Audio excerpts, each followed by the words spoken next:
Hello, all guys, gals, and non-binary pals. Welcome to the newest episode of the Noobs and Knockouts Podcast, taped on Twitch and brought to you on YouTube, on Spotify, on Google, and Apple Podcasts.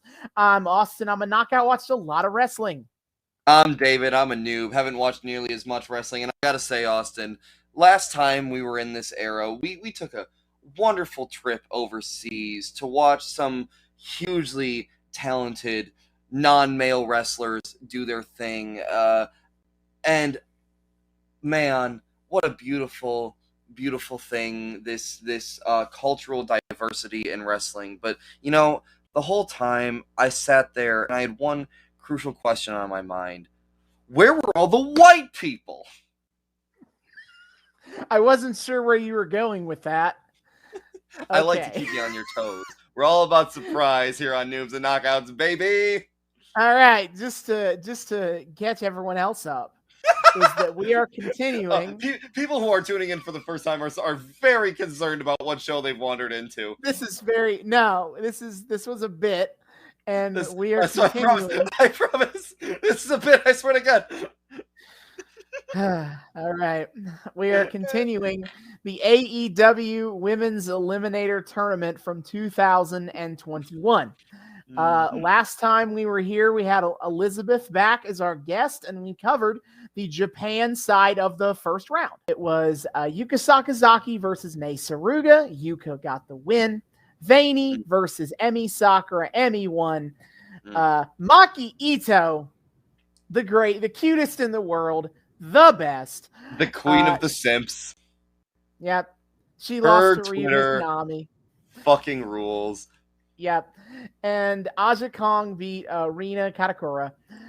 So now we are heading to the American half of the first round. The first match of which we got spoiled on because these didn't air because of the air date order of the first round. I don't even remember. See, I'll be honest. I don't remember which one we got spoiled on. Leyla Hirsch versus Thunder Rosa was. Oh, wow. I wonder. Okay, never mind. Yeah. Okay. So wasn't time for Layla's heel turn push yet. So let's break down the American half of the bracket because I mentioned it the first time around, but I didn't break down the American half because we didn't need to know about it yet. So the first round of the first match of the tournament is Leyla Hirsch versus Thunder Rosa. Leyla Hirsch is very short, but she kicks a lot of ass. Leyla Hirsch is legit. She's great. Mm-hmm. She's currently getting a really good push on current Dynamite and Raw. And I and my roommates are all, I'll be honest, madly in love with this woman. Oh, yeah. She is legit. It's a joke because it's her name. She is legit 4'11", and yet she can also suplex some fools. Dude, she is fucking great. I love it. I mean, you know me. I love my small but powerful wrestlers, and she's currently ascending real high to the top of the list. And especially, and her being so small but being so strong is why everyone always fan books her into Team Taz. Is get her in Team Taz. Team Taz. And she is taking on Thunder Rosa. The legitest of theme songs. Robbie and Kyle are outside my door right now, doing whatever, and I go Thunder Rosa. I just hear Robbie go Thunder Rosa. Yeah. So, Thunder Rosa, billed from the graveyards of Tijuana, which is top notch.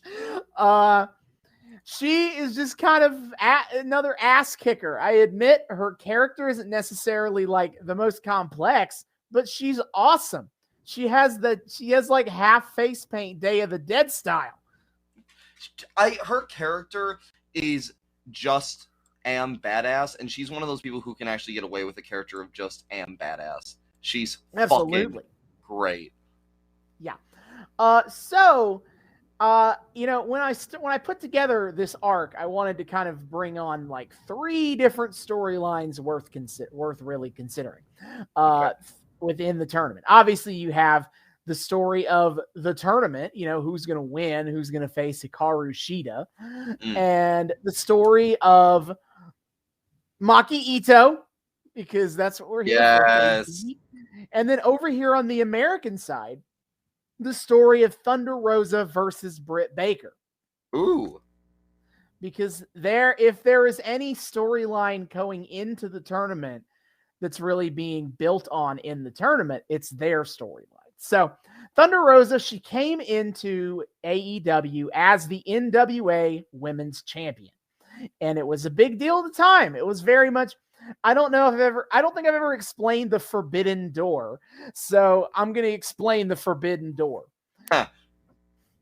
The Forbidden Door comes from a time period when Chris Jericho was doing his New Japan Pro Wrestling Dream Match Tour. He wrestled Kenny Omega over there. He wrestled Kazuchika Okada. He wrestled Tetsuya Naito. He wrestled Evil. Well, okay, that happened. But he also wrestled Hiroshi Tanahashi, who is the ace of New Japan Pro Wrestling. The guy, and has been for almost 2 decades. And so he's over there, and while he's over there, he is also AEW World Champion. And it's important to note that at this point in time, New Japan and AEW weren't really on good terms. Nowadays, they're on as good a terms as you could expect, considering the pandemic has kind of prevented them from doing a whole lot of collaboration together. But, every once in a while, New Japan wrestlers will pop up on AEW, and it's fine. But there was a lot of bad blood coming out of when the Young Bucks and Kenny Omega left New Japan to start AEW. New Japan didn't take kindly to that. They felt kind of disrespected. And so AEW and New Japan weren't on good terms. It was pretty much just like, we already have pre-existing relationships with Chris Jericho and Jon Moxley, so we'll keep them around, but the rest of y'all go fuck yourselves. Yeah. And so with that in mind, when Chris Jericho was AEW champion over there and he went over to Japan, Tanahashi did an interview where he suggested that if he beats Chris Jericho in New Japan, he will open the Forbidden Door and come to AEW to take the AEW title away from Jericho. Oh, shit. And so from that point on, the Forbidden Door became kind of like a colloquial term for crossover stuff, specifically related to AEW. It's kind of been co-opted to mean just in general, that kind of collaborative stuff between wrestling companies. But to me, it's AEW's term, and they're the only ones that get to use it properly.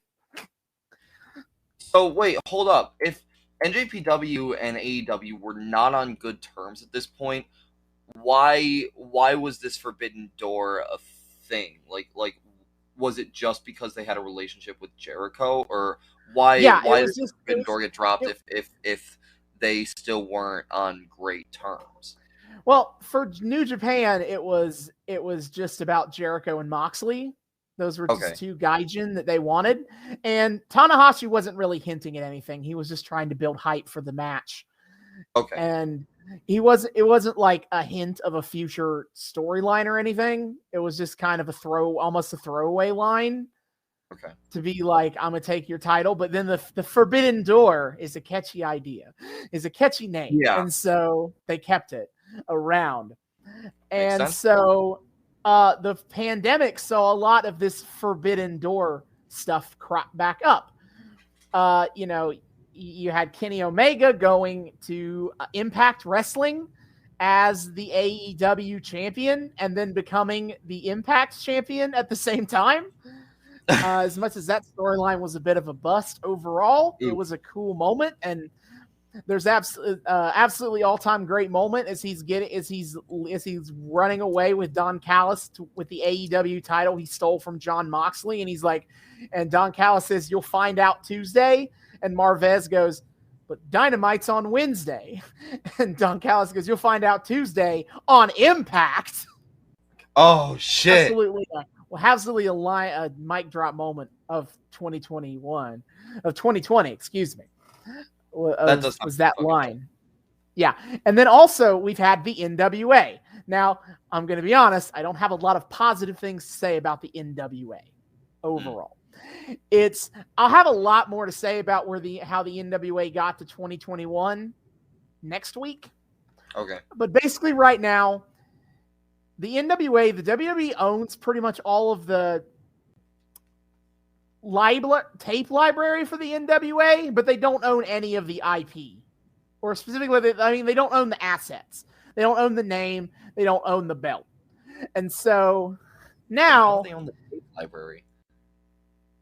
It was a whole big licensing. It was a whole big because the NWA was basically just a lot of territory, loosely affiliated territories. There wasn't like one collective tape library to own rights. In terms of rights. I got you. There's actually a few territories WWE still doesn't own, but for all intents and purposes, they own the NWA tape library. Okay. But the belt still doesn't belong to them, and so you have the NWA kind of revived by Billy Corgan of the Smashing Pumpkins to be kind of an attempt of its own. It tries to stand on its own as its own promotion. Like it's not a loosely affiliated group of promotions anymore. It's now just one company called the NWA. Makes sense. And the men's division, I hate it. I think it sucks for the most part. But the women's division of the NWA kicks ass. And in fall of 2020, Thunder Rosa appeared on AEW Dynamite as the NWA Women's Champion to challenge Hikaru Shida for the AEW Women's Championship. Shit. Yeah, they had a pay-per-view match at Full Gear about it. And obviously Hikaru Shida won. Yeah. And then the Thunder Rosa ended up defending the NWA Women's title multiple times on TV. And then eventually she lost it to Serena Deeb, who we're going to talk about her more in a minute. Hey! So, and that was its own kind of shocking moment because Serena Deeb was contracted full-time to AEW when she beat Thunder Rosa. So it was like, whoa, okay, they're just putting the belt on an AEW wrestler, straight up. That's crazy.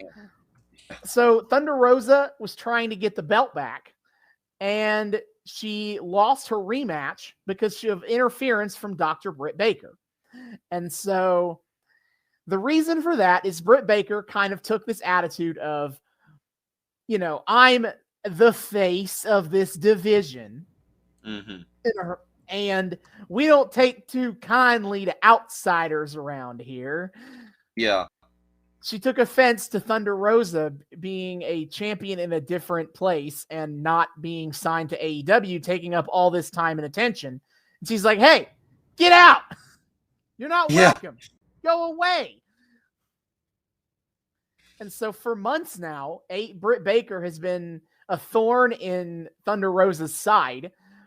And in fact, I believe they had a match at Beach Break, one of their name-themed Dynamite episodes in 2021. And I'm pretty sure Britt Baker won. But shit's not over. They're both in the tournament. They could potentially meet each other in the tournament again. Whoa. And Thunder Rosa's made it clear she has 3 goals. Win the AEW title. Win back the NWA title. Kick Britt Baker's ass. Ha! Man, I really hope that goes well for her. Yeah. And so that's the first match, Thunder Rosa and Leyla Hirsch. The second match of the tournament is Serena Deeb versus Riho.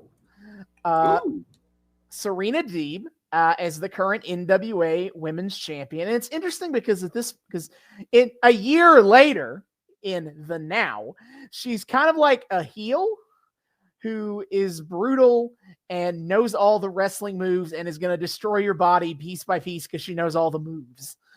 And also, fuck you, Hikaru Shida. Of course, and fuck you, Hikaru Shida. But right now, she is doing the same I know all the moves stuff, but she's a babyface. She's just good guy who's a good wrestler. Oh shit, that's wild. Yeah. And then we have a Riho.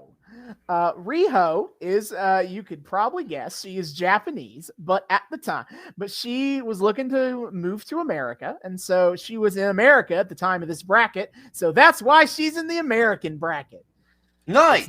It's not a nationality thing. It is named because of literally where it takes place. Huh. So was she not signed full-time to AEW at this point? Oh no, she was. She was at this point a full-time AEW wrestler.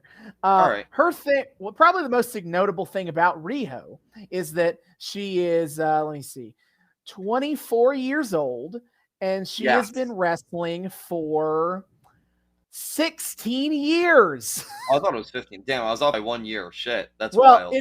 I'd looked into it. Her birthday is in June, and she debuted in May. So she was so for a whole month she was 8 years old. The story is she started wrestling when she was 9 years old. I am proud of myself for actually knowing that, though. She won her first championship when she was 11. Damn, she's older than me by half a year. That's so fucking wild. Yeah. So we can go ahead and put her on the board from last time of wrestlers who are younger than Austin that make me feel bad. Oh, man. Yep, that continues to be a thing. Yeah, I will say that the age with which she started is unusual for Joshi wrestlers, but not impossibly uncommon. Like especially if you look at true wrestling savants, so to speak. There are definitely high-tier women's wrestlers in Japan who started pre-teens. That's so fucking nuts. Yeah, it's just culturally accepted that if you can go, you can go, brother. That's so wild. God damn. So dope. And so, yeah, Riho, she is a longtime veteran, but she's also so small. And by God, a tiny girl. JR will let you know that she is 90 pounds. This sounds like one of those things that JR in his folksy southern way would just be like, now this is just an interesting thing right here. This girl's only 90 pounds, and yet she can throw you around the ring like nobody's business. By God, she's only 90 pounds. You just watch that little 90-pound girl. She'll kick your ass all the way back to Tennessee. Yeah. So it's so on brand for JR. So Riho is extremely talented. In spite of her size, she is very technically skilled, as many as you'd expect from a high-level Joshi wrestler. Which makes me extremely happy because she has her own version of a 619 move, and it's look at all my small faves doing the cool move. And she was the OG AEW Women's Champion, beating Nyla Rose for the belt, and then Nyla Rose beat her. Yeah. Yep. Wait, Nyla was champion? Yeah, the title. Nyla was champion during the episode of AEW that we watched, David, way back in episode 5. Shit, I forgot. I remember Nyla showing up on that. I forgot she was champion on that. Fuck. Yep. Okay, yeah, that's super dope. Yeah, she was the second champion. Yeah, right now there's only been 4 AEW women's champions.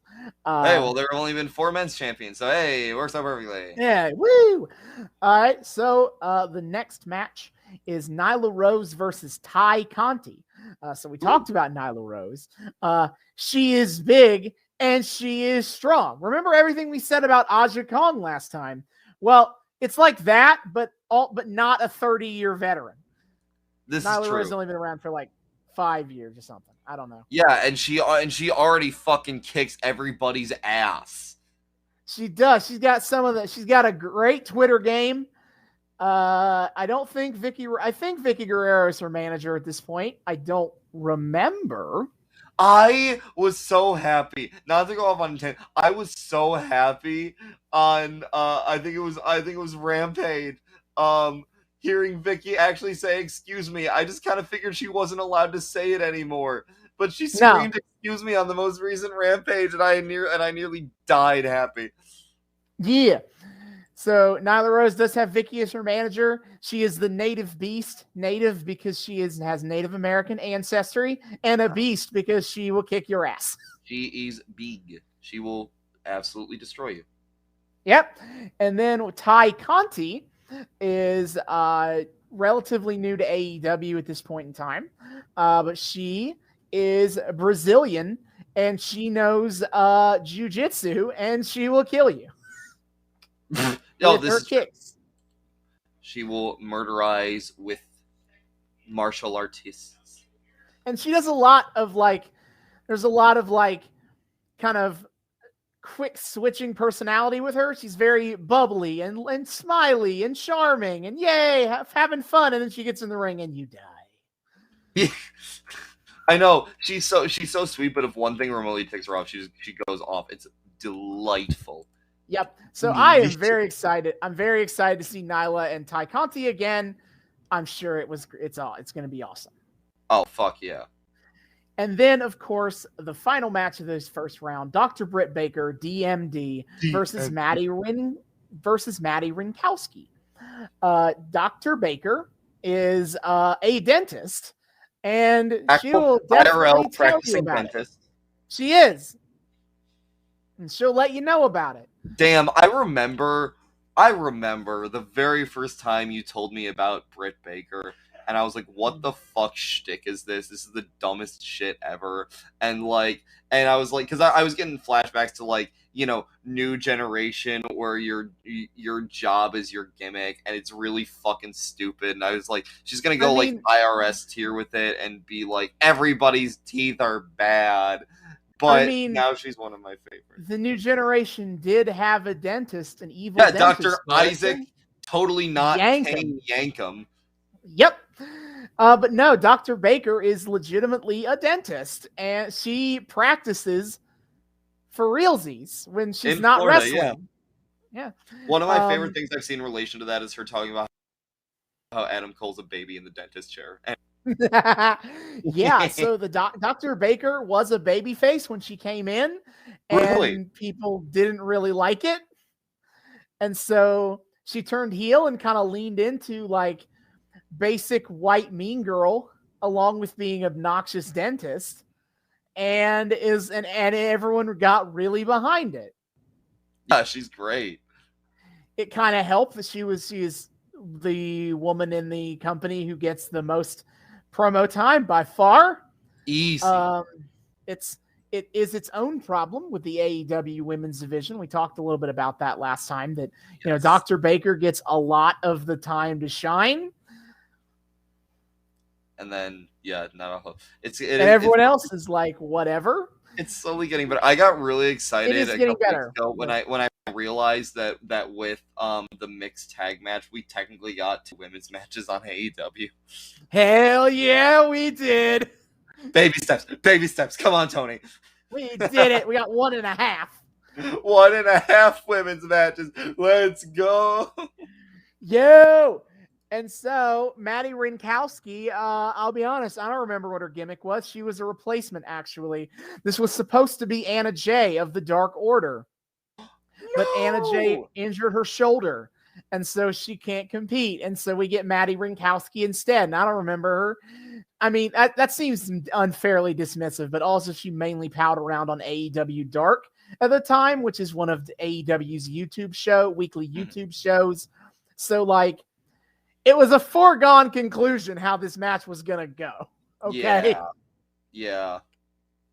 Damn. But she's talented. I'm sure her and Dr. Britt will have a fine match for what it is. But I'm sure. I do not recognize that name.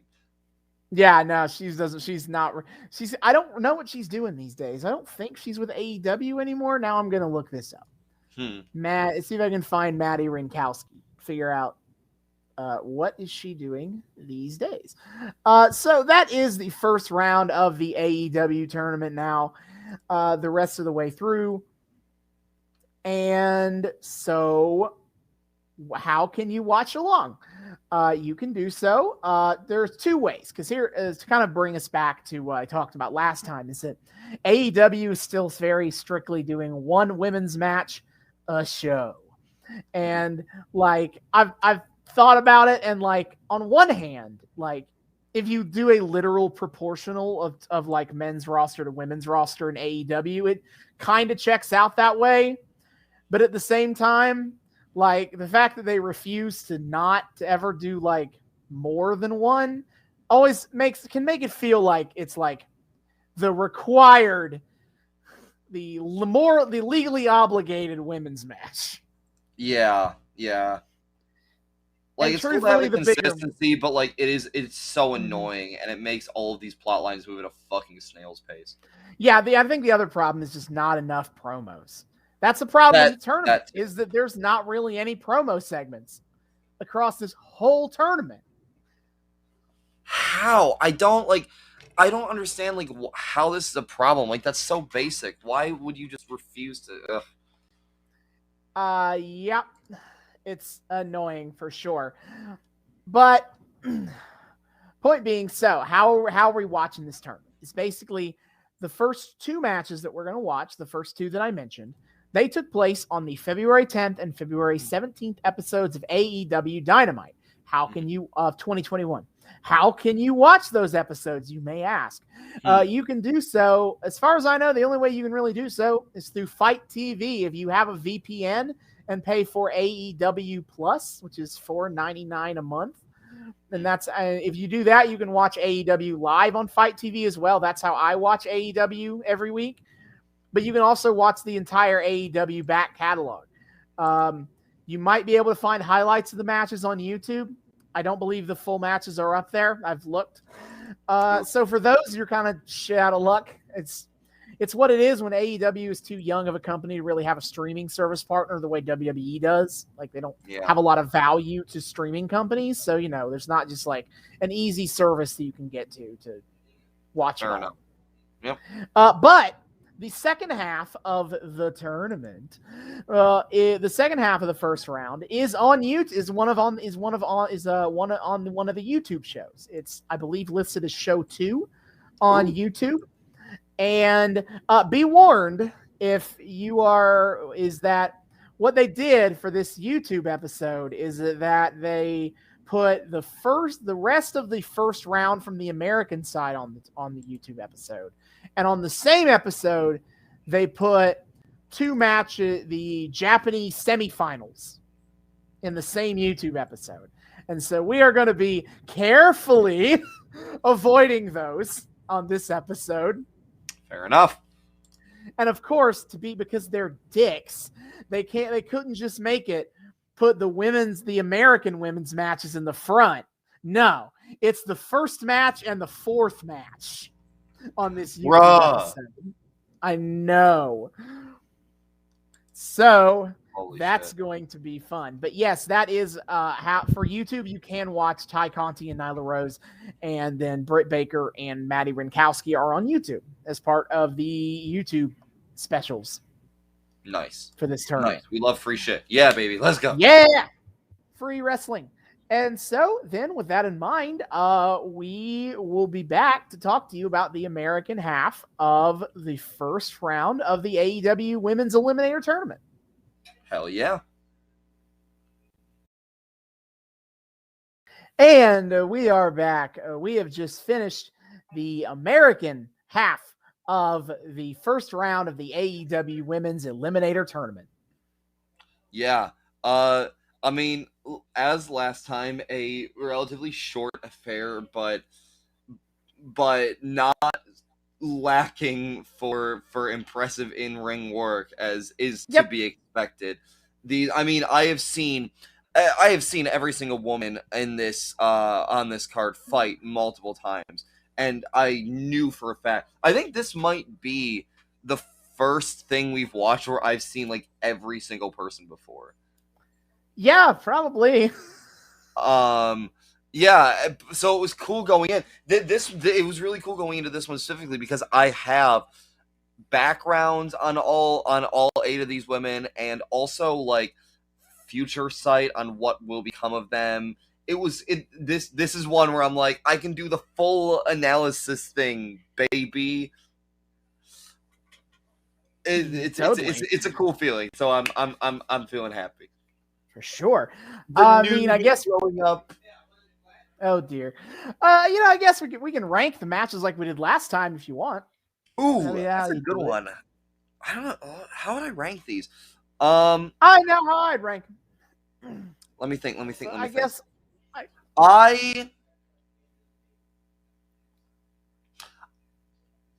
right. I think I have a ranking. Okay. I know at the bottom where I want to start. At the bottom, I would probably start with Britt versus Maddie. Yeah, sure.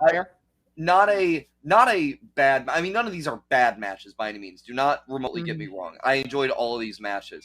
And Britt Baker's great. I love her shtick. She's so full of shit, and it's so much fun. And her theme might as well be called a personality because that she's just so like that brutal charisma to her.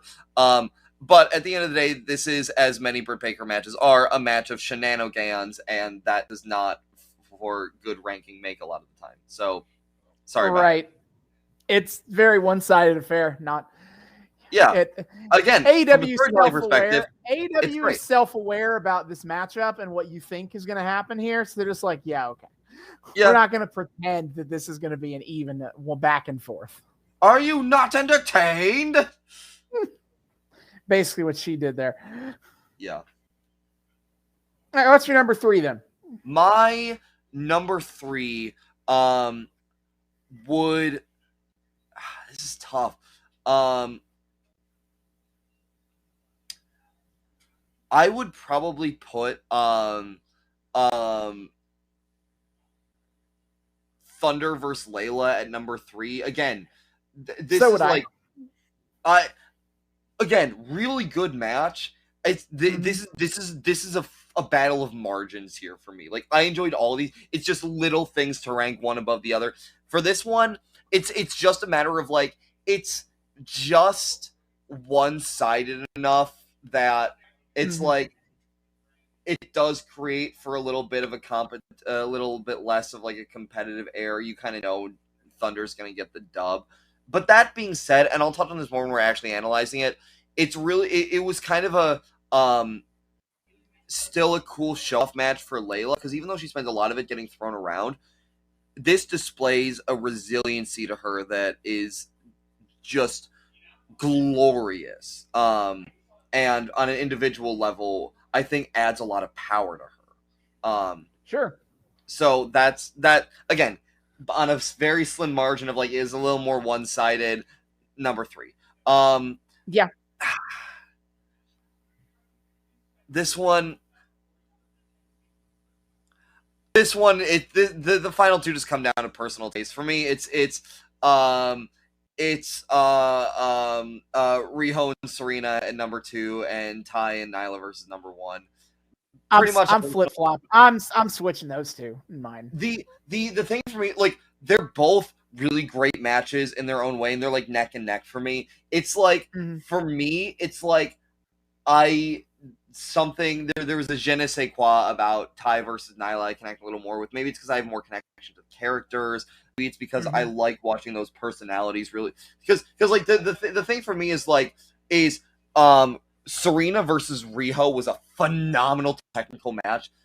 And I have a lot to say about it, and a lot to say about the storytelling too, that I think is and Ty versus Nyla is a little less like kind of technical, and maybe the work rate is like slightly down, but I think I think what beats it out for me slightly is it's kind of got this cool balance between a fight of physical prowess versus a fight of personality. So that added a little bit to me of it was not just them physically clashing and kind of matching their strengths against each other, but Ty versus Nyla both have these very strong personalities, and they bounced off each other in a really fun way in this match, and that added just a little bit more entertainment value for me personally. These are all very close calls. I really have a size. None of these are bad matches, and I love them all. But that's generally how I would like rank them. Barely stacked on. I'm the filthy work rate mark who also thinks longer match equals better match. I mean, I'm also a work rate mark a lot of the time. It's just if you can also add another dimension, it can sometimes edge that out for me. Yeah, I mean, it's close. It's definitely close. Very almost 1A, 1B more than 1-2 for me. But I will have to give the favor to the absolute technical prowess of Serena Deeb and Riho for me. Edge that out. I thought Ty Conti and Nyla Rose, like, to nitpick it, I was like, I would have liked Ty to like get on the offense a little bit quicker than she did. Sure. That might have been the deciding factor on my point. Yeah, but overall, really 4 solid matches for this tournament. As I expected, the in-ring work of this tournament is great. And it's just the surrounding stuff that's a problem. Yeah, no. Again, I wish we could get more promo time from all of them.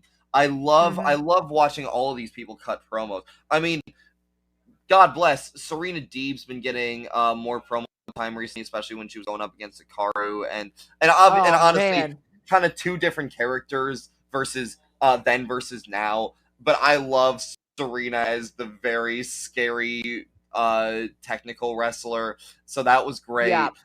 I love. If we're going to talk about promo lines for Serena Deeb, I'm still not over. They call me the professor because I got a PhD in this shit. Yeah, I know, that was so fucking good. So the best. I love Nyla's promo work just because she is big scary monster. I love Thunder's promo work just because so she's just fucking angry and pumped up all the time, and it's awesome. You mentioned Ty's great personality. I mean, Britt Baker is the women's division equivalent of Punk in a lot of ways. Obviously, she's great, and she does get a lot of promo time. Riho, I have no idea what Riho's voice sounds like. I would be very interested. Me neither. Who needs it? I have things to say about her character, and I really could see it play out more in promos. Okay, sure. And then, so let's just go ahead and get kicked in, because if we're talking about promos, that's a good place to start, because the first match of the group, Leyla versus Thunder Rosa, has the only promo of the group. Yes. Yeah. It's Thunder sitting in what looks like a cafe. Like, it looks like they recorded like a Panera booth or something. They filmed it somewhere in Daly's place. Fair enough. I don't know, they have a fucking Panera in Daly's place. Probably. So she just kind of reiterates the points that I made in the front half. But she's like, she got 3 goals. She's going to win back the AEW. She's going to win the AEW title, going to win back the NWA title, and she's coming for Dr. Britt Baker. But she doesn't just she doesn't just say that. Is the great thing about Thunder Rosa. She adds this this extra personality of, she looks so like determined, and like I said, it's kind of angry, and at the end of it she like hisses. She's just fucking wilding out. I love she is ready to go. Yeah, she kind of seems like she's going for this constant like intimidation tactic, and it's kind of great. It's a little goofy, sure, but I mean, what wrestler isn't most of the time? I don't know. I just appreciate how her bombast so much. Yep. So yeah, legit Leyla Hirsch and Thunder Rosa, one-on-one. Legitimate Hobbit Leyla Hirsch. That's literally what like when I get like overhead shots that feature Leyla Hirsch, and like you see her sizing compare, it literally just looks like a shot from LOTR of like fucking Bilbo standing up against Gandalf. It's really funny. Or Frodo, whatever. Yeah, whatever. You know, I don't I've never seen Lord of the Rings, to be fair. I don't. My roommates last at the beginning of the month were watching through like all 3 fucking extended editions. So I watched through a decent amount of it with them, and I'm like, this is a lot. And I kind of see why people compare me to Pippin a lot. At least back when I had like really like curly hair. Anyway. Mm-hmm. Yeah, so match overall, solid stuff. A lot of nice technical work from both women. Like I mentioned, Leyla's getting thrown around a lot, but they're doing this really great thing with her of showing her resiliency. There is a lot of moves where like, because you know, especially if you're used to WWE, the prevailing wisdom is, right, you are small, you get beat down easier, you get hit with the right combo of things, 1, 2, 3, you're done. But Leyla doesn't submit to that. And I mean, obviously all of the women in this tournament have about equal levels of resilience, but I think my brain was registering it because it expects this writing of like, you're small, you get taken down, bye. But she just kept getting back up and back up, and it really registered. And I think, like, even if it was a somewhat one-sided match, it did something to kind of put Leyla Hirsch in the back of your mind of, now might not be her time, but it's coming. Because she shows a lot of versatility too, I think. And I do think this feels like a bit of a coming out match. Let's call it like that. It's a coming for Leyla Hirsch, especially in the context of like within her AEW career. This is still very early on. And she hadn't been on Dynamite very often before this match with Thunder Rosa. So this was kind of her first big opportunity within AEW. Yes. And like, yeah, she's like she does really well. She has a lot of resiliency. She gets to show off her power game. Like, as I told David, it kind of like blows my mind a little bit imagining like suplexing someone with ease who is like significantly taller than I am. Yeah. But Leyla does it. Leyla Hirsch is extremely powerful. That's I don't know how you build up that much power. Like, let alone when you're that size, but just period. For like being able to push things around that are bigger than you at any size, her ability to do that and make it look easy, that's the thing too. She makes a lot of this look fucking easy. I don't know how, but she half the time looks like she is not exuding effort. It's insane. It is. She is so talented. And so it's also kind cool. It's cool to see too. Sorry, the way she makes the stuff she does work. Like I can't bring a lot of specifics to mind at the moment, but there's a lot of like little ways she does her moves that don't look like the traditional way to move your body in a ring. Especially if she's like kicking someone off from a lateral press or something. The way she kind of pushed Thunder off, it looked different. It looked like a little more like she had to finagle this to make it work, but she makes it work. Again, I think for a out match, she proved herself and then some. And it's no wonder why, you know, now in the year of our Lord 2022, she's starting to get a really cool, defiant, pushing off on my own pseudo heel push. Definitely. And kind of the finish of the match kind of goes is that Leyla, like she's got Thunder Rosa.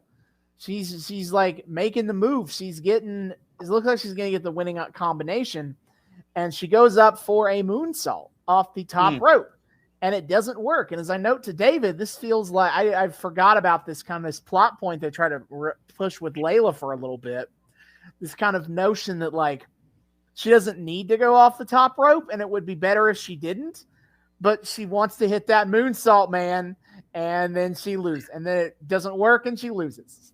Let's say even her moonsault look, I don't know. Also, I want to shout out this one really funny moment in the match, at least one that I found personally a little amusing, of Thunder Rosa has backed Leyla Hirsch into a corner, and she's winding up for like a cross chop, and someone in the crowd just yells out, "Something, something, Thunder Rosa," and with like perfect rhythm on beat, Thunder Rosa just right after that. It's like something Thunder Rosa smack. Like it hits with like this perfect rhythm in time with it. Thunder Rosa. It was like comedic timing almost in the way it hit. Good shit. Yeah, I didn't love hear me it. one with a sense of rhythm.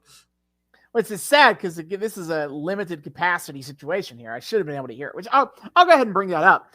Is that we talked a little bit last time about how the AEW by this point was doing limited capacity crowds.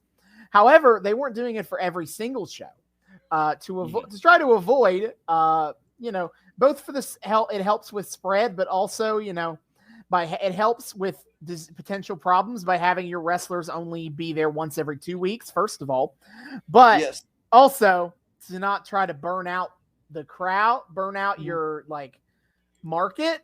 Because and they basically did. They ran Jacksonville market into the fucking ground because they ran shows there for a year straight.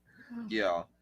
But the idea of what they did is that they would have the show and they would have Dynamite, and then they would film next week's Dynamite right after that, after the crowd left. And so the Leyla Hirsch Thunder Rosa match took place during one of the Dynamites that are taped. They're on tape delay.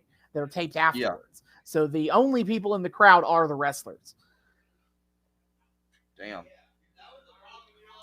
That's we've experienced this before. I will say I've seen matches of this era, and things of this era have felt like more sad when it's just the wrestlers in the audience.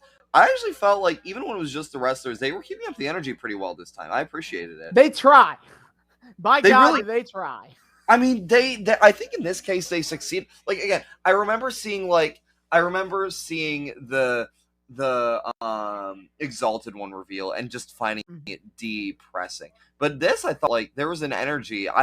It felt like they kept like a pretty good job at keeping up with kind of the energy of the match. So good hustle on the part of all the. I can kind of see that as being like the Exalted One was literally the very first episode without a crowd. And by this point, they're without crowds for they've been without crowds for 11 months. Yeah. By the time we're doing this tournament. So they've kind of figured out the formula, so to speak. Oof.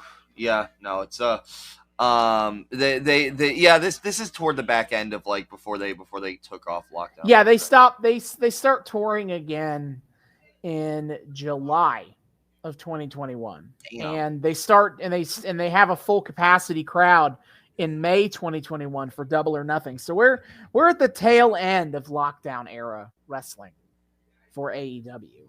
This is an AEW that's got the system down. They've got this on lock, which by the way, also that's so fucking insane to me. If you look at what their taping schedule was like on taping days, it was literally you tape a Dynamite from 8 to 10. You tape another Dynamite, and both before and after you tape Dark.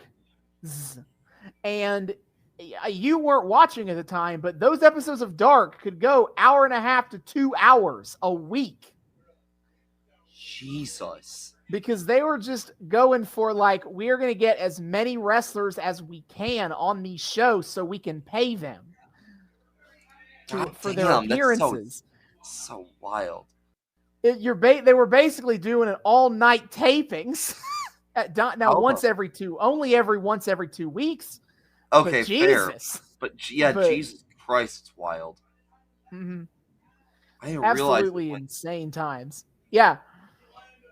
Damn, but I mean those workers in AEW, man, the fucking dedication. God, I love these people. Holy shit. Yep.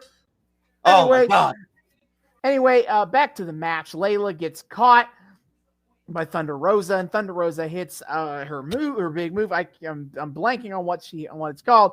She gets the win. 1, 2, 3, and Thunder Rosa advances.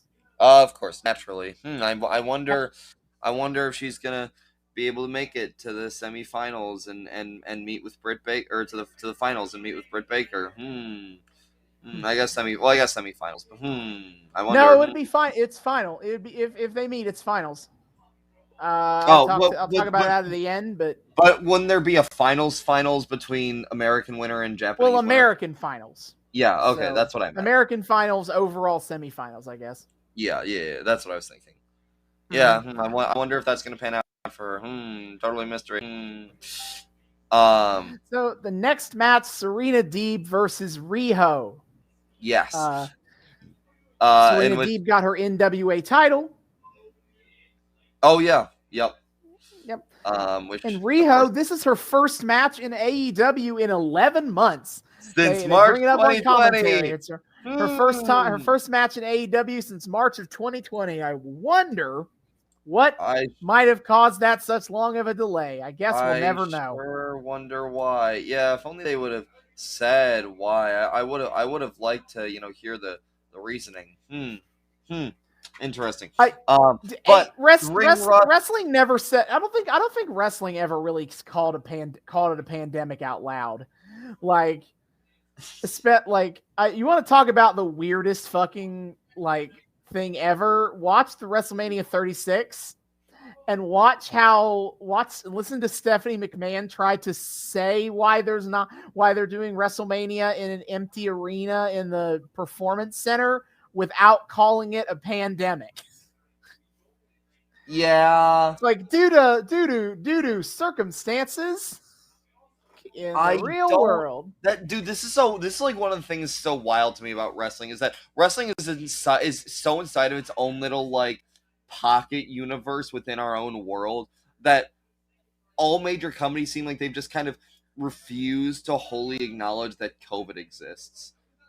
And I have no idea why, other than something preserve kayfabe, and in kayfabe COVID doesn't exist. Maybe what it exists enough that we don't have any crowds, but other than that, Why aren't we saying anything? I don't understand why no COVID has to be part of kayfabe the world over. It's interesting, but anyway, Serena Deeb and Riho, they're in front of a crowd. We see that, and props to the crowd shots we see. Most people are wearing masks. Yeah. I definitely saw plenty of episodes of AEW where most crowd shots were not wearing masks. People with masks. Oh, no. So, good job, guys. Yeah. They started off strong. Yay. Woo. Serena Deeb and Riho, a really great technical match. Despite 11 months off, ring rust does not Riho plague. Nope. It's very leg-based offenses in this match. Very leggy offense. Yeah. They kind of it kind of goes off from the very start where they're doing a chain wrestling back and forth. And Serena's got Riho in a headlock, and Riho does a move that Excalibur calls out. It's pretty normal. She pushes her foot down on the back of Serena Deeb's knee to try to get her out of the headlock. But it's one where Serena has this huge knee brace on. Mm-hmm. And so Serena just lets go. And that's kind of the start of focusing on the leg. Yeah. Riho saw that Serena had a bad knee, and it was all downhill from there. Serena, though, she wants an equal opportunity knee injury. A knee for a knee, as the old saying goes. A knee for a knee. She tried to destroy Riho's knee from below, from the soft side. Oh no!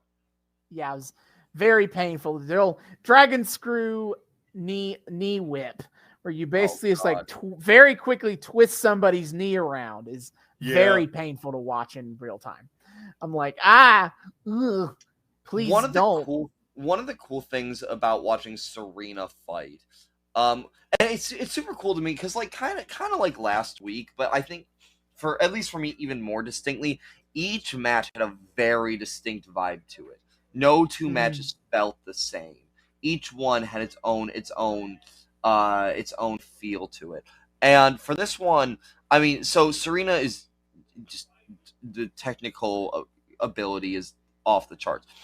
But with her, I've always noticed there's this kind of sense of steady self-assuredness to her. I don't get with a ton of other like a lot of other wrestlers are obviously confident and self-assured, know what they're doing, but Serena adds this kind of steady hand vibe to it, where it seems like everything in her head's just premeditated just a little bit more, and she knows she has all of the moves and she can just pull them out in any combination she wants. It's this very sound mind, meticulous, cold, calculated, that makes her really engaging to watch and also terrifying to imagine as an in-ring opponent, because she seems to just be able to, without skipping a beat, very calmly just disassemble whatever you've got going on. Sure, I agree. And you know, I liken it a lot to Dean Malenko, who she openly kind of compares herself to. You know, we saw Dean Malenko, the man of 1,000 holds in WCW, he was much the same way. He's like he knows all the moves, so he's just constantly just on it. Yeah, she doesn't miss. Like she gets hurt and she gets thrown down, but when she's up, she just does not miss most of the time. She hits pretty much everything she means to hit, and it doesn't seem like she has any major upsets in terms of like her plan, other than just she ends up getting hit herself, and that throws things off. She has to recalculate and see if she can save it. Right. Yeah, there's this steadiness to the way she fights that's almost chilling in how calculated it is. I think that's great, and that makes her a really good and interesting pair for Riho, because Riho is a character ever since I was kind of first introduced to her. I've thought about her, because the aesthetic does not match the character. Like the character is interesting because there's kind of, I say the aesthetic doesn't fully match the character, but it's not just a 2-layer thing. It's a kind of a 3-layer thing for me. So aesthetically, she's this, Japanese magical girl, and so you imagine that's going to have like the kind of like kawaii flamboyancy to it, but it's not quite that. And in ring, physically, she is very capable and almost kind of brutal in what she does, but she doesn't carry the personality of a brutalist either. I don't entirely know how to describe her personality other than low key. She's just kind of nonchalant about a lot of the stuff she does. And matches with her, she can get thrown around a lot, but it almost reads as if she has some kind of super strength, because she can get thrown around a lot, but then you blink, and all of a sudden she's fucking wrecked her opponent out of nowhere. She's very quick and very strong when she can hit. And if she hits you, pray for fucking mercy, because I don't even entirely know how to describe it. I still can't. She's so nonchalant. I can't even still fully get a hold on her. But she's kind of like an answer, a weird mirror image of what Serena Deeb does. But instead of this constant flow, she just has these bursts of destroying you. Yep. And if this is done on purpose, if this is done with her character on purpose, like everything I just laid out is kind of all strung together in a very purposeful manner, that I think they've created one of the more terrifying wrestlers on the roster and maybe contemporary history just by having her like that. No, she like hits she knows she can hit very hard. Like she doesn't like, and her critics are quick to like be mad about that, because she's only 98. She's 98 pounds. So they're like, she shouldn't be doing that shit. And I'm like, but she's good at it. She's been wrestling since she was basically 9 years old. How can you not expect her to know like the right way to hit for it to be super fucking powerful? How can you not expect that in goddamn 16 years she's built up her strength to the point it is now? Totally. And like that is kind of like her comeback stuff feels very like strong style Joshi, but on a lighter scale than what they do in Joshi. I haven't really talked about it a lot, but is about strong style is a popular style in Japan, and it basically means like hard hitting strikes, or what if I just hit you for real? And it's very popular in Japan, both men and women's wrestling. Nice. And like some of that, and I think some of that comes through with Riho sometimes, but she's also kind of high flyy. Well, yeah, she balances it out in an interesting way too. And again, so you're never quite sure which way she's gonna lean is the thing. Again, that nonchalance. She doesn't really telegraph what she's about to do, aside from when she hits like whatever her version of the 619 is called. A lot of it is she just kind of springs on you. That again makes for a really terrifying opponent because she has the capability for both, and you can never. She has such a poker face. You can never really read which way she's leaning. So she just pull out fucking whatever she wants on you in an instant. And if you're not prepared for it, you're done. Yep. I will also say is the match did a really good job of taking advantage of Riho's flexibility. Because she is very flexible. And so Serena Deeb was happy to use that to do some really cool visual stuff with the technical wrestling side.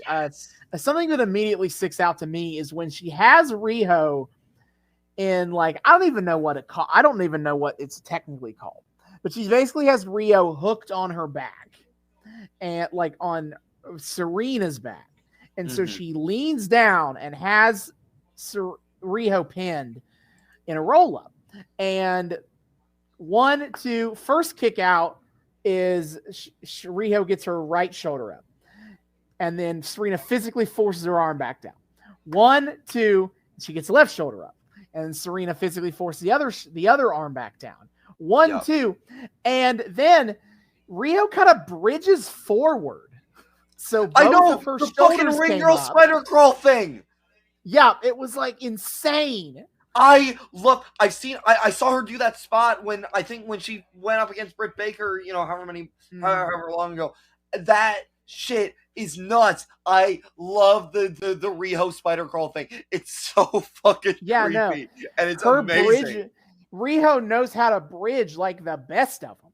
Seriously, holy shit. Yeah, her bridge spots rule. It's incredible. And the thing is, with pairing these two together, I realized, like, toward the end, this kind of became, like, without shedding a drop of blood, this kind of became a stealth brutality match. Both of them were just knocked out by the end of it. They were visibly sweating. This match went the physical hardest out of any of the ones we watched in the night, and it was all the stronger for it. I mean, just the way these two had to exert themselves to get each other down. It shows. It shows these are two extremely powerful women. And honestly, I think that does a really cool job of building up their place in the bracket, because whoever goes up against them next is going to have to contend with that. And it's going to be a huge challenge. Yeah. And so the finishing segment of the match kind of goes that Riho hits her top rope knee stomp, double stomp to the stomach, and I was like, shit, that was nasty. Fuck your whole ribs. Amazingly, Serena kicks out of it, and then they start a pin sequence bit, just going back and forth, kind of rolling each other up, and eventually Riho gets Serena pinned up. So it's basically a roll up using her legs is the best way I can describe it. Like Riho is lying on her belly, and she has Serena by the leg with her legs, has her gripped around her chest, and Serena is rolled up in a pin position. And Serena is fighting hard to kick out of this. She's squirming the whole way through, but she can't break free. And that's 1, 2, 3. Yeah. And the NWA champion has been beaten, and Riho is moving on. What's going to happen to the champion? Oh, no. I guess they're going to have a match for the title. A wink, wink, wink. Our contendership. always a fun time to beat the champion, to get a shot at the champion, though I don't hate it here because it's part of a larger tournament. It's a trope I don't like. It's a trope I don't like when it's just like out of the blue. Like as an example. Yeah, like as an example of when I don't really like it is that I didn't love using Riho as an example, actually, is I didn't love that she had the match with Britt Baker on like Thanksgiving, I want to say. There's about that time. And she beat Britt Baker. And so she gets a shot at Britt Baker. I've seen worse, especially with WWE, which is like they overuse this trope. But even I didn't hate it here because there was like a reason why Riho was getting this match in the first place. It was because she got screwed out of a battle royal. Yeah. And so, but I still overall hate the idea of like beating the champion in a non-title match to get a title match. Out of that kind of very old, kind of basic logic of like, well, if you beat the champion, you should just be the champion. Why do you have to beat the champion twice? But within the context of a tournament, I don't mind it because it's like it's a tournament, I'm in those situations. To be fair, for the not to focus too hard on that. Wasn't that also like a tag match, and she rolled up Britt in the tag match, and that's why she was going for it? No, I think she had a regular singles match with Britt. Possibly. I don't totally remember the whole bit, but all I remember is it did touch on this trope idea of pin the champion to get a shot at the title. And I don't really love that trope very much. But within the context, it was Britt and Jamie versus Ruby and Riho. Okay. Yeah. So like either way, less egregious form of it. Same general point applies, though. Not the biggest fan of the idea, but within the context of a tournament, I think it's fine because it's a tournament. There's other stakes involved, and it's kind of incidental almost. It wasn't designed to be a number one contenders match. Yeah, exactly. It just kind of happened that you forgot to face the champ. Yeah.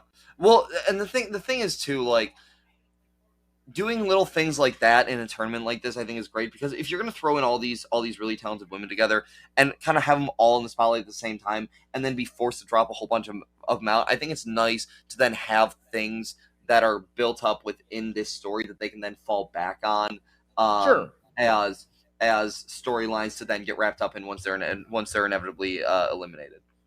Sure, yeah. Then the next match is Nyla Rose and Ty Conti. Yeah, baby. These were the next two matches were filmed on YouTube, which means they were taped way after midnight, whatever day they filmed this shit. And you can tell because there's not even a lot of wrestlers around anymore. No. Not but quite. Nyla Rose and Ty Conti, as much as I nitpicked earlier that I felt like it took too long for Ty Conti to kind of start getting her own offense in for how long the match was. Yeah. Was a really fun, hard-hitting affair. Oh yeah. What I realized about this matchup a little bit into this is it's cool because it's inherent strength versus built strength. Because Nyla obviously is big and she can knock you around like nobody's business just because obviously she's obviously built up her own strength, but she has that physical. She is naturally quite large. Yeah, and that gives her that size of it. But Ty Conti, they the black belt in judo meme, but it is legit like it does She's show a black belt in judo, a blue belt in jiu-jitsu is what they said. Yes, yeah.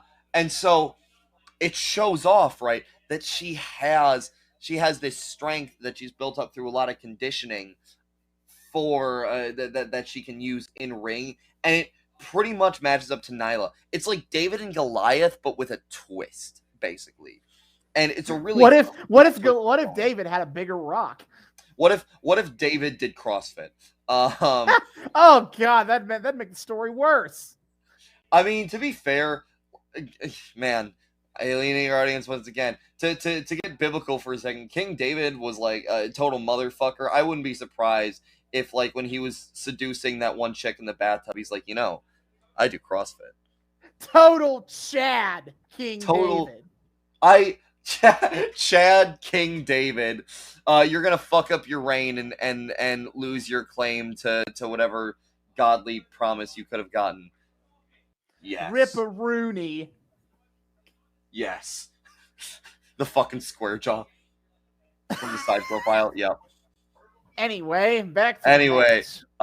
But yeah, no. And like I said earlier, it's not just their strength that's going directly up against each other. It's their two really big personalities. There's this great spot where they're smacking each other. And again, it's not the work radius thing in the world, but it's just so fun because for just a minute or so, it's these two women meeting in the middle of the ring, and they just almost kind of make a gentle women's agreement to just smack each other a little bit, just for fun, just kind of see how it goes.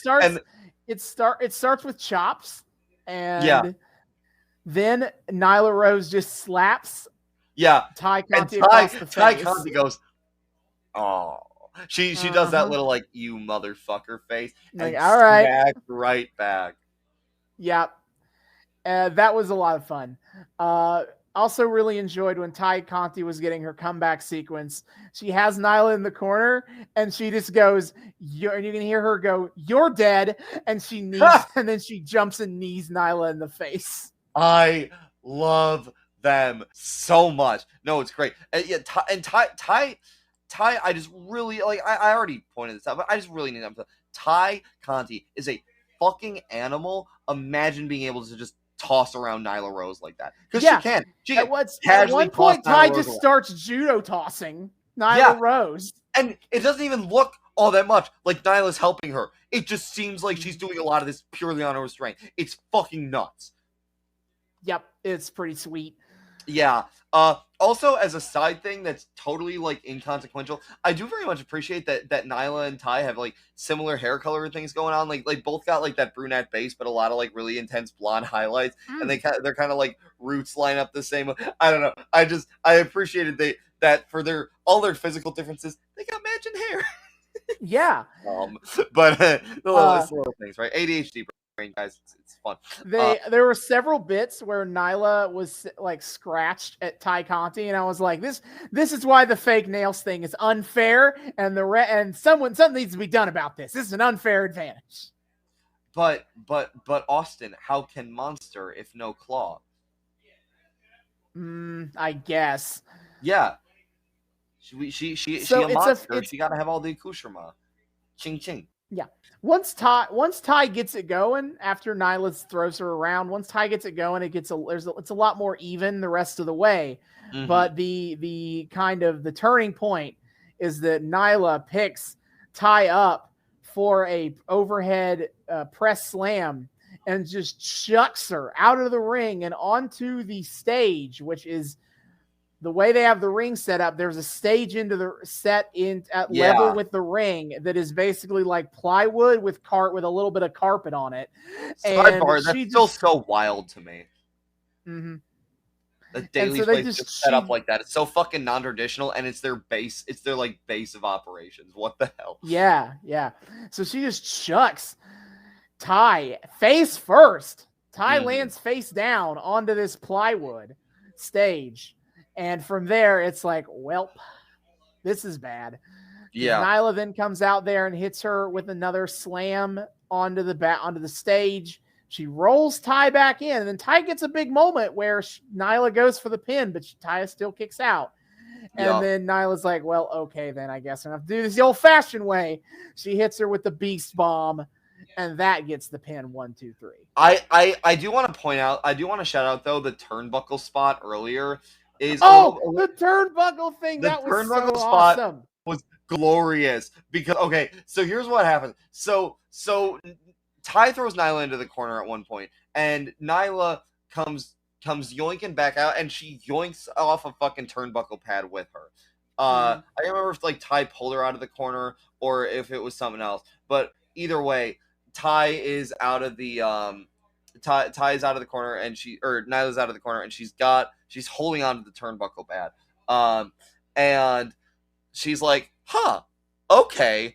And so she kind of tossed it to the side and then kind of grabs Ty, hoping to ram her into the turnbuckle. But Aubrey, all hail the queen, Aubrey is reffing the match. And Aubrey steps in front of the turnbuckle and goes, no, not in my house. No, you're not doing this. Nuh-uh. No. So what happens is Nyla's like, okay, fine. She tosses Ty around in the center of the ring a little bit. Aubrey manages to get the turnbuckle pad back. And she's still like looking back and forth to like try to like get the thing back on. But also watch Nyla. She kind of can't. She turns back around and try to finagle it. And in the meantime, Ty gets rolled up on Nyla, and Aubrey's like the finagle thing. She's kind of like, and then she's eventually like, fuck it. Turns around, sees that Ty's got the pin, has been holding it for a while. So she tries to count the 1, 2, but at this point it's actually like count 4 or 5. Nyla kicks out. And I love the fact that Nyla, that Aubrey caught the turnbuckle pad thing, didn't let it happen, and yet Nyla was still able to pull off shenanigans with the turnbuckle in just the most ridiculously indirect way ever. It's with Aubrey of all people too. It's so fun. For reference for our viewers, Aubrey Edwards is the best referee on AEW. She is. I would say fight me, but no one would ever dare disagree with that statement. She is the best. She is the enforcer of the rules. She will not let you get away with shit if she can help it. She is the best. No nonsense. Fuck you. Play it straight, or else. So seeing Nyla almost accidentally pull one over on Aubrey like this is so funny. Yeah, it kind of works in two ways that I like. It's one, the visual pinfall, so to speak, set of a situation where like someone doesn't get pinned because of ref shenanigans, but you as the viewer understand that in a fair world, Ty just won the match. Yeah. But also it's a referee distraction spot where the ref doesn't look like an idiot. Yes. It is something that's too easy to fall into, both in terms of WWE, AEW, anywhere. It's too easy. It's not something that I nit. Like, some people get really mad about that, about refs looking dumb. I very much take the attitude of, I watch college football. The referees being dumb is actually the more realistic option. But I do appreciate an effort to be made where you do a bit where the referee isn't in position, but you don't make them look stupid for not being in position for it. Especially Aubrey was trying to do, like Aubrey, whose shtick is that she is really smart and really good at catching. She's not an idiot. Yeah. So she doesn't she was just trying to do right by how it should work. Is she got to, for the safety of everyone, she's got to get the turnbuckle pad back on. But in doing so, she accidentally screwed Ty out of the match. Yeah. So referee fuck up, but she doesn't look dumb for doing it. And I really appreciate it when an effort is made to make referee distractions more clever than that. Like that. Yeah, no. That's probably one of the most clever ref distraction spots I've ever seen, and it wasn't even intentional from the heel. It just has so many layers that kind of subverted the usual trope. I thought that spot alone was kind of worth the price of admission, to be honest. Yep. That was a brilliant little moment there. Oh my god, I love just when little innovations like that are made to the formula. God damn. Absolutely. But yes, Nyla Rose gets the win. She is moving on. And then we move on to the final match of the show. Britt Baker versus Maddie Rinkowski. Yet again, we're ending this episode on the worst match of the show. Yeah, and again, worst by a thin margin. Mm-hmm. So Maddie Rinkowski, she gets her entrance. She is Miss Reality. I forgot that is what her nickname is. So I'm like, okay. Also shouts out at the top of the... He's going to get ticked on. Hey. Shouts out to the top of the episode where they do a bit in the trainer's room showing Doc Sampson, I guess, inspecting Anna Jay's hurt shoulder. I don't really know if he's doing anything. So dumb. Like he's just kind of poking it a little bit. we really need to show that Anna Jay is hurt for real, TM. So we're gonna do a spot where she's in like a nurse's office set, and she's getting examined by Doc Samson, who is like vaguely touching her shoulder and like poking at it and like examining it with this very like, yes, I see, this is a shoulder look. And Anna's just like Barbie doll smiling the whole time. It's the fakest shit. Why did we need this? What was this for? We have to show, don't tell that she's injured, David. This is just good storytelling. This is just good storytelling. Clearly, the classic saying for storytelling of show, don't tell. Why would we tell that Anna Jay is injured when we can just show her shoulder getting poked by a totally legit doctor? Is Dr. Samson legit? I don't know. Yeah, he's the AEW trainer. Oh, head trainer. Why didn't they just film an actual like examination then? Why did they have to film that dumb fake shit? Oh my god, it's ridiculous little spot. We're fixing on it way too much when it was about 10 seconds long, but it just needs to drive home like those random fake looking Anna Jay shoulder inspection shot. Yes, but anyway, Maddie Rinkowski makes her entrance, and Britt Baker immediately interrupts to start shit canning her. Yeah. So the wild thing about this match is we go about 3 minutes of these women fighting. Well, fighting in that Britt Baker's throwing around Maddie like a rag doll. But we get about 3 minutes of that before the match even fucking started. I forgot that the bell hadn't been rung yet until they both got in the ring, and someone said, maybe this, I think it was Jared's like, maybe this match can finally get started. And I'm like, wait, oh shit, they didn't ring the bell. Wait, what? Yeah, no, they hadn't both been in the ring yet, so the match hadn't officially started. Yeah, so Britt and Rebel, who of course Rebel's got the support class, got to be there. She got the rally flag. Yeah, just fucking legally double teaming on Maddie because the match actually hasn't started before they can ring the bell. It's so I'm surprised more people don't use this strategy from like a logic sense, but from a storytelling sense, I'm very glad they don't. Because fuck was that? Yep. Like it works for Britt. It works for Britt. This is her entire character. Her entire character is using her minions to like be unfairly beat up on people so she can like keep artificially holding onto her belt. But what the fuck? Yeah. It just got taken to a ridiculous degree. Hey, did you know this woman's on Dark? Well, if you couldn't tell, you'll be able to tell when we spend 3 minutes beating her up before the match even officially fucking starts. Yeah.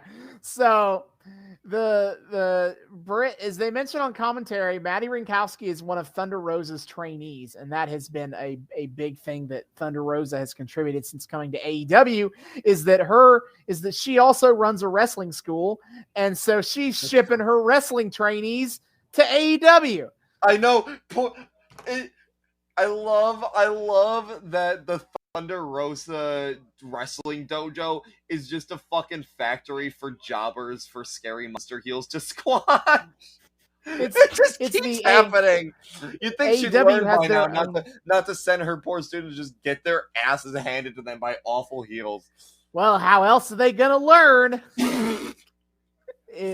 The first rule of Thunder Rosa Wrestling Dojo is you don't talk about Thunder Rosa Wrestling Dojo. The second rule about Thunder Rosa Wrestling Dojo is that you're going to get your ass kicked in a jobber squash. Sorry about it, bitch. Yep, everyone's got to start at the bottom. It's not where you start, it's where you finish. That's the theme song that's playing in Thunder Rosa's Academy any day. Anyway. Sure. And so Britt Baker spends a lot of the match shit talking Thunder Rosa in between in moments where she has in between ass kicking moments. Yeah, pretty much. Again, Britt's the wild thing about Britt's reign is that as AEW champion, and I presume a lot of what's leading up to it in her heel run, is that none of it is particularly clean. She almost always has Jamie and or Will there to help her win, and that should bother me, but her character is such that it actually kind of doesn't. Because the way they portray her and the fact that she gets to have like this kind of full character, how much she promo cuts, is she is just this egomaniacal bitch. And she's so self-confident and plays everything off so well that she wins matches dirty as hell and does not seem to remotely affect her self-perception and her belief in her ability as like the champion and how much she deserves it. It feels like she just kind of has this sense of, I deserve this title, and anything I do to retain it, even if it's dirty, is legit because it belongs to me. Yeah. I'm the best on the roster. This fits really well with her character, and as such, she is one of the few like wrestlers I can really tolerate doing constant shenanigans. And I will emphasize the constant part of this. But God, I cannot remember the last time Britt Baker had a major match where she didn't have some shit. She's so bullshit. Poisonously charismatic. You can't help but kind of be on board with it. Yeah. So she beats Maddie all over the outside of the ring. And Maddie just kind of gets shit on while Rebel cheers on. And it's hilarious. And Rebel is hilarious. And as I mentioned to David, you can never not hear Rebel. You can always hear Rebel. Goddamn loud. She screams out her shit. Yeah. So eventually, Maddie is rolled into the ring. And the match goes a lot of the same way as the outside, actually. Yep. Yeah. Maddie does get a couple of moments. Yeah, she actually gets to hit Britt. See, that's the thing. That's the other cool thing about Britt matches is they let her get hurt. And I mean, I don't know. Maybe this is five-head. Maybe this is just my own bias because I just love Britt and I love AEW so much. But I feel like more so than any other like crooked wrestler winning things dirty match we've seen in the past, whenever Britt gets hurt, it's this reminder of her vulnerability, her fallibility, and this like slight assurance that one day this dirty reign of hers can come to an end. I think with just how constant her shit is, it makes her like artificially invulnerable, and whenever she gets hit, it just for a moment brings her right back down to just human level who can get her ass handed to her at any moment. Sure. It's this I don't know. Maybe I'm speaking out my ass here. Maybe this is always the case when there are wrestlers like this, but I don't know. I feel like there's this cool back and forth dichotomy that is a little unique to how her reign has manifested. But eventually Britt does hit. She basically DDTs Maddie about 37,000 times. Yeah, pretty much. The last time Maddie kicks out, and so Britt's like, you know what? Fuck you. And so she puts her glove on, which, by the way, absolutely top tier touch to have added to her arsenal to like put the glove on to do the lockjaw. Like that, like when she started doing that shit, that was the greatest thing ever. We stand PPE. Yeah, it's also very in a coat. I'm pretty sure she only started doing that during the lockdown era, and it almost felt like a legitimate health precaution. Yeah, when her finishing move is putting her hand in people's mouths, but also it adds so much to the aesthetic of the dentist of the dentist wrestler. It's so good. I love that so much for this. Yeah, no, it. Weird for me to see the lockjaw without the glove. That would feel incomplete. The glove just solidifies it. I love the glove spot. Oh my fucking god. So she puts the glove on and she straight kicks Maddie straight in the head, and then she hits her with puts the lockjaw on, and Maddie taps real quick. Yes.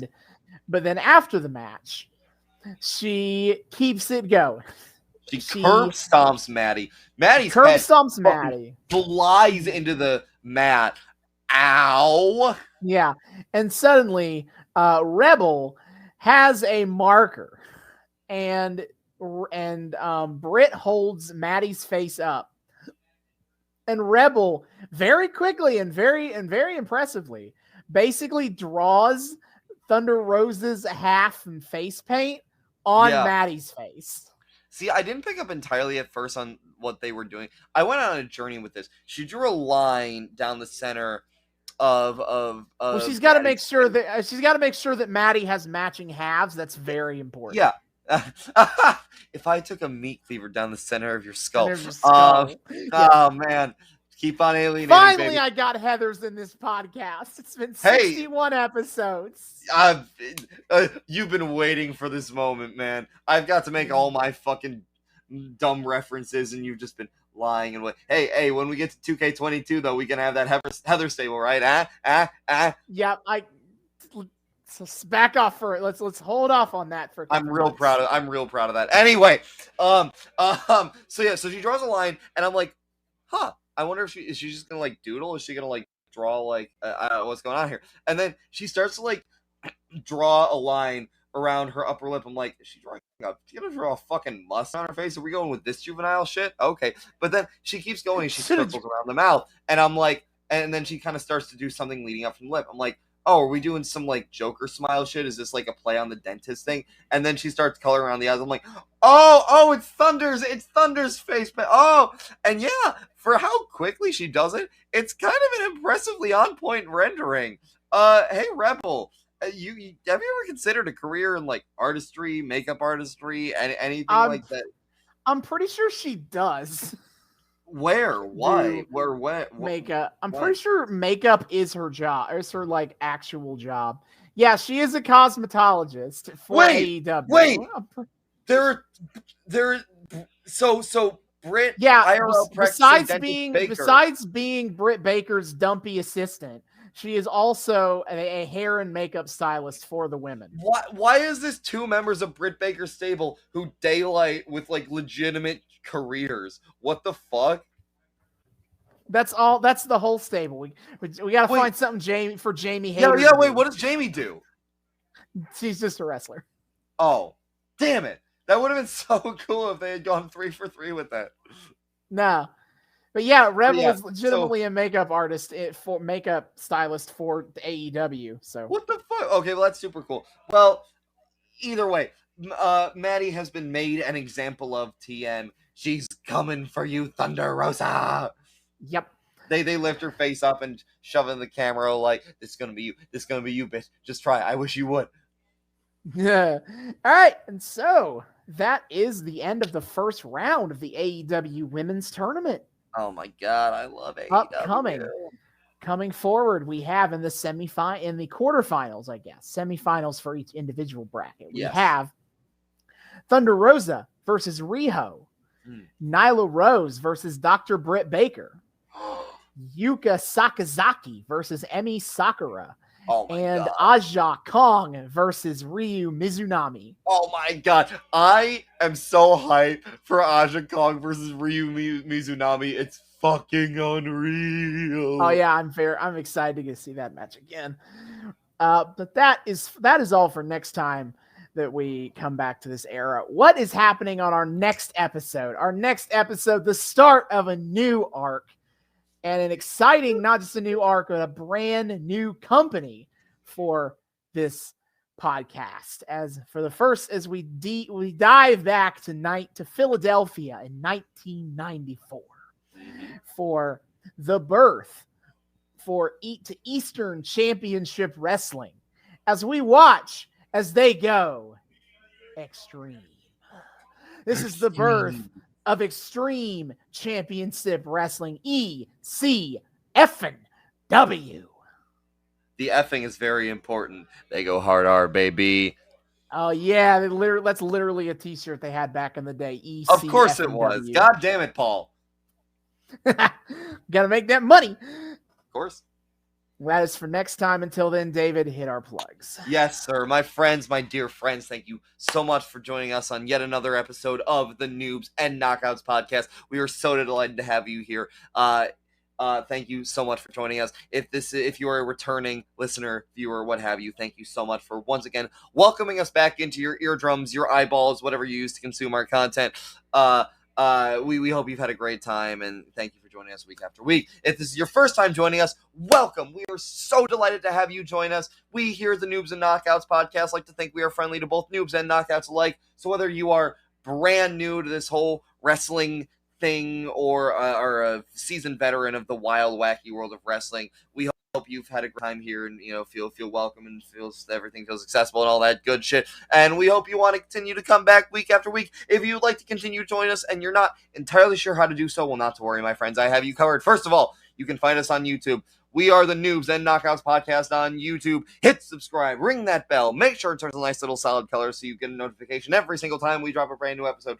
Like, comment, add us to your playlist, check out our playlist. All of our arcs and eras and shit that we follow are organized nicely, neatly into their own little playlist, so you don't have to jump around a whole lot. It's super great. And in more recent episodes, hey, you can see our beautiful faces and our awesome little setup as we move around and gesticulate and do a lot of other dumb shit that we would like to think sometimes maybe amounts to a competent sight gag.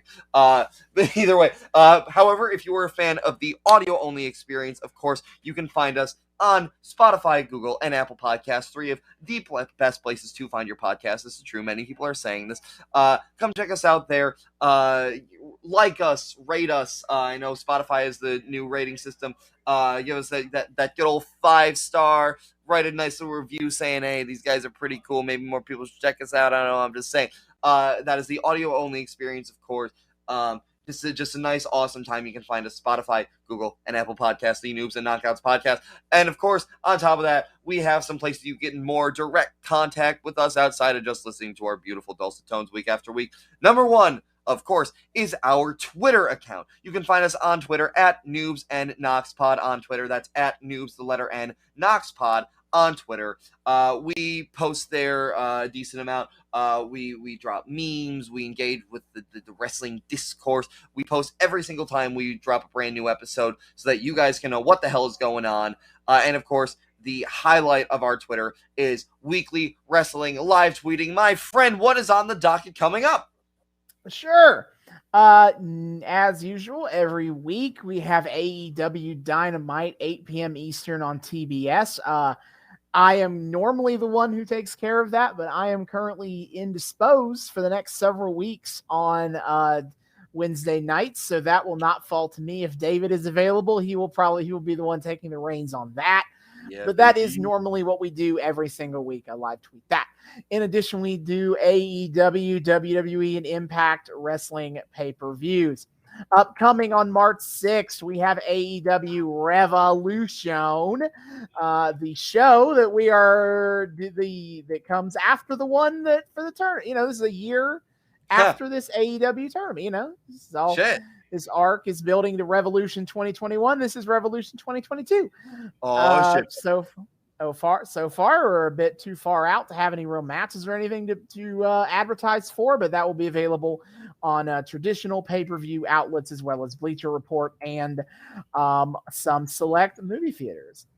Then for WWE, technically they have Elimination Chamber coming up, but that's taking place in Saudi Arabia. So guess who's not fucking watching it? They can go fuck themselves. Instead, next up is WrestleMania 38 on April 2nd and 3rd, 2-night WrestleMania. Upcoming right now, we already have a couple of matches set because the Royal Rumble just happened. And what? It happened. That's all I can say about it. That happened. We already know that Roman Reigns versus Brock Lesnar again. Yay! For the Universal Championship and a singles match for the Women's Championship. Ronda Rousey, great, versus the champion of her choice. Okay, yay. Moving on. It's on Peacock. Fuck. Then, fuck Peacock.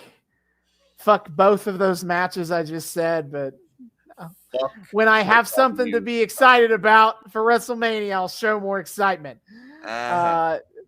Then upcoming for Impact Wrestling is one of their quarterly pay-per-views, Rebellion, on April 23rd.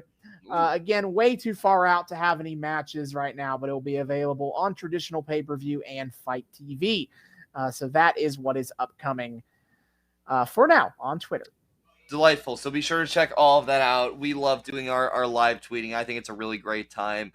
Austin's awesome on it. He's the veteran. He's really insightful, really funny, really good at kind of getting his pulse on whatever the hell's going on. I just kind of shit post and get hype about random shit.